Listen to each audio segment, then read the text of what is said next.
Hi, Dr. Ahmed with the Brain and Spine Institute. In this video, we're going to talk about a spinal cord stimulator. Now, there are several indications on why one would benefit from a spinal cord stimulator, but the generalization is that it's for a patient with chronic pain that either does not have any surgical options or maybe the surgical options are too risky. But the purpose of this video is really to describe how the device is implanted.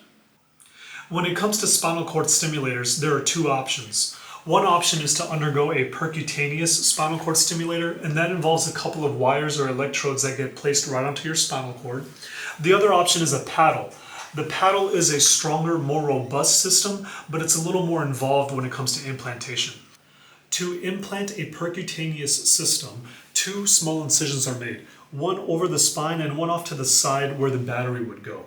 Now, through this small incision, a needle is inserted under X-ray to the spine, and then a couple of wires are threaded onto the spinal cord.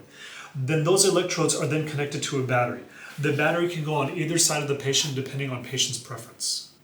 When it comes to implanting a paddle spinal cord stimulator, this is a little more involved, but it's still done as an outpatient.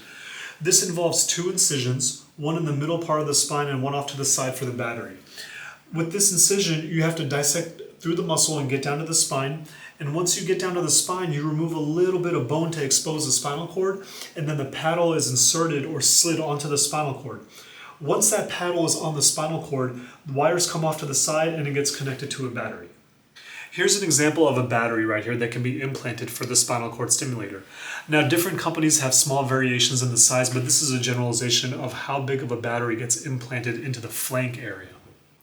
Generally, the companies offer two types of batteries. There's a rechargeable battery and a non-rechargeable battery. Each company has different variations on how often they're charged or how long the non-rechargeable battery will last. These surgeries are usually completed under an hour and done as an outpatient, meaning you go home the same day. When you come back to the office at 2 weeks and the incision is checked, then the programming starts. With the help of the sales rep for that device company, programming is performed for that spinal cord stimulator to deliver optimal relief.